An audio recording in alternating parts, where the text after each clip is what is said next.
This guitar might look like a real Gibson, but it's not. This is coming from China. And wait, it's Gibson, S-O-N, not S-U-N. These are fake too. Coach bag with a Michael Kors zipper. Ooh, we have Nike sneakers here.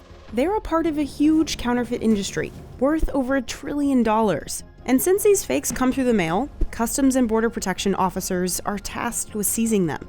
In 2020 alone, CBP seized over 26,000 counterfeit goods shipments. The knockoffs are getting better and better and more profitable for these counterfeiters.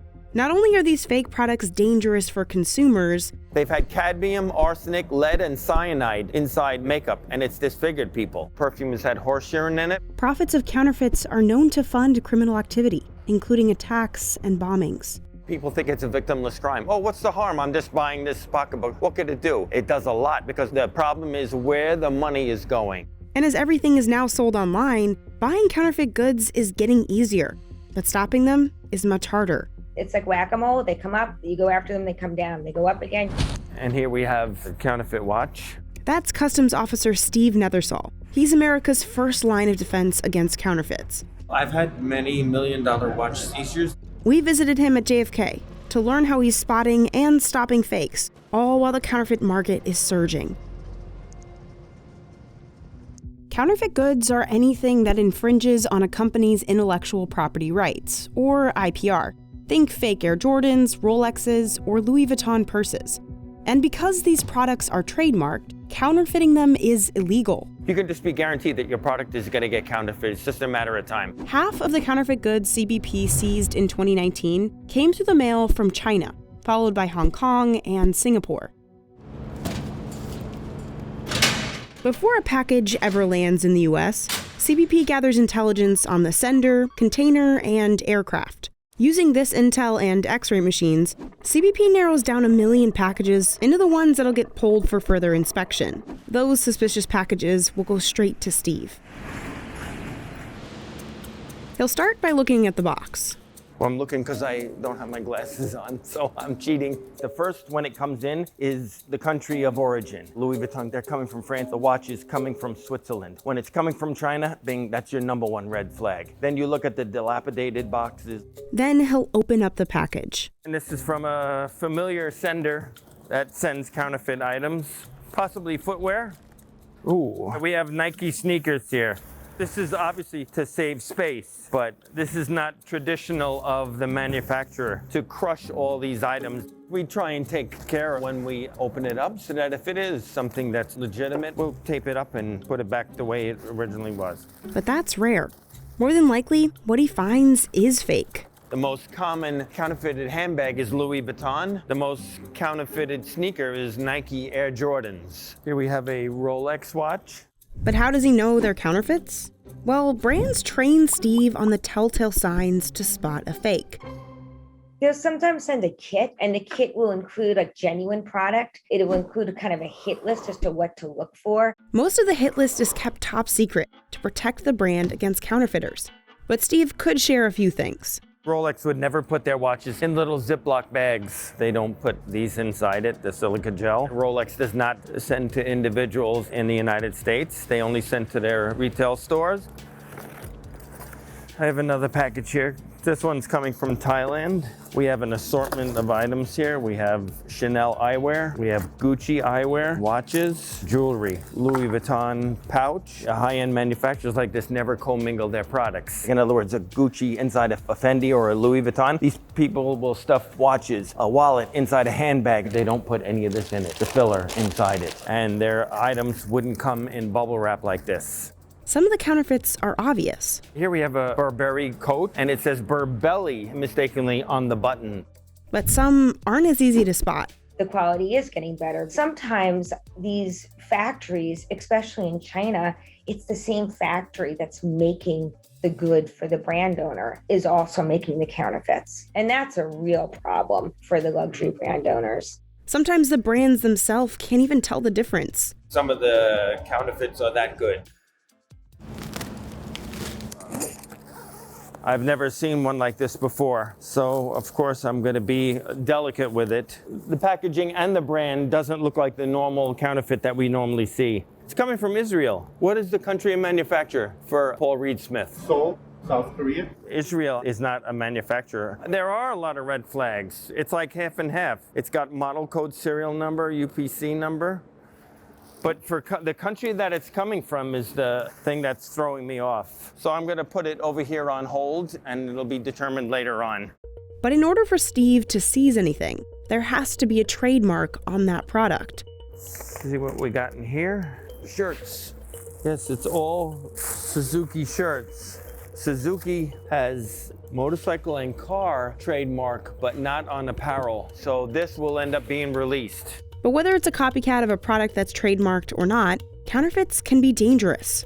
That fake makeup, well, it can cause rashes, swellings, and burns. They've had cadmium, arsenic, lead, and cyanide inside makeup, and it's disfigured people. Cadmium is in rechargeable batteries and control rods in nuclear reactors. Perfume. Laboratory tests have shown there's been horse urine in it. Steve says fake safety equipment is even more alarming. When it comes to automotive parts, that's a very big danger. Spark plugs, which can cause the engine to go on fire. Oil filters that cause instant damage to the engine. Airbags are a big thing. That's something that you may not necessarily realize is something to even consider until you need that airbag and it doesn't go off in the protective way that it should. Counterfeit manufacturers have no regard to health or safety or who they hurt along the way. All they're concerned about is the bottom line.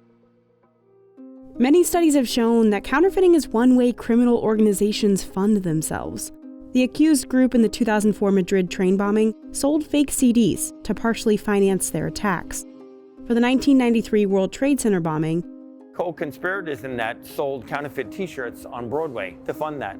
the two brothers behind the 2015 attack on the Charlie Hebdo publication that killed 12 people and injured 11, they funded their weapons partly through counterfeit Nike sneakers. And sometimes it's hard to make that connection between that purse you might have bought on the street corner and organized crime activity. But this activity that seems to be going under the radar can be lucrative for criminals. And it's because it's high profit and low risk. So when Steve finds a counterfeit good, he seizes it. Then he figures out the item's MSRP, using the brand's website and CBP's internal database. This one here would be about $11,000. That's the MSRP, what the manufacturer would be losing had this been genuine. These are generally on the internet for about $200. In 2020, CBP seized over 26,000 packages for intellectual property rights violations. That's a total value of over $1 billion. But it's not just the manufacturer's profits that take a hit, their reputations do. When a buyer doesn't know they've bought a knockoff and it falls apart, it's the real company that customer blames. And over time, consumers' trust in the brand is eroded. Steve does all the paperwork for every seized package. Then he stores the goods. Here we have a post-gun full of seizures, so it's going to go into the storage room. In the end, all these products will be destroyed. They're incinerated at a top-secret location. So what happens to the counterfeiters? For one, Homeland Security investigations can decide to open up a case. But Steve says that doesn't happen often. The first problem? The HSI agents, there's only so many of them. They're going to deal with the most important thing, which is narcotics. All the fentanyl and the cocaine that come that are killing people. That is a top priority, and it should be. And the second problem? The nature of counterfeiting is that these bad actors operate without respect for borders. It's oftentimes very difficult to actually get an individual because they're not located in the U.S. American authorities don't have jurisdiction in China, where a lot of counterfeits are made. So arresting counterfeiters within the U.S. is hard. In 2020, Homeland Security investigations arrested 203 people for counterfeiting. Of those, just 93 were convicted. Diane says a more successful tactic is going after counterfeiters online. Many sell their copycat products on platforms like Amazon, Alibaba, and eBay.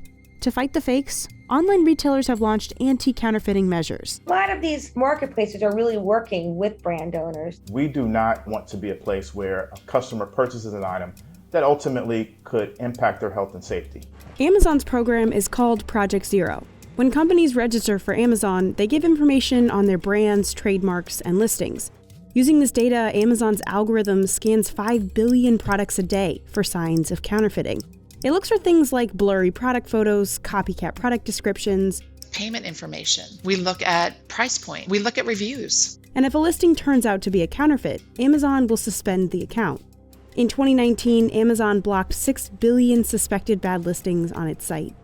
We might suspend funds. We might quarantine inventory. Then Amazon's new Counterfeit Crimes Unit takes over. Formed in 2020, the unit's made up of former FBI, Homeland Security agents, and federal prosecutors, like Kibaru. Whenever a counterfeit is identified, Kibaru's team will send a packet of information to law enforcement.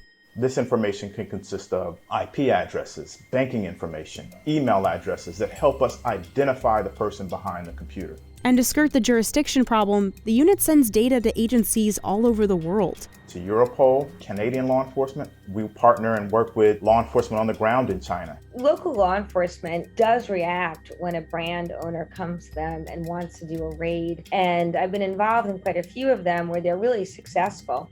And we can then decide whether we want to pursue a civil suit or if we want to pursue a criminal enforcement action against them. But even if counterfeiters are caught, sentences tend to be low.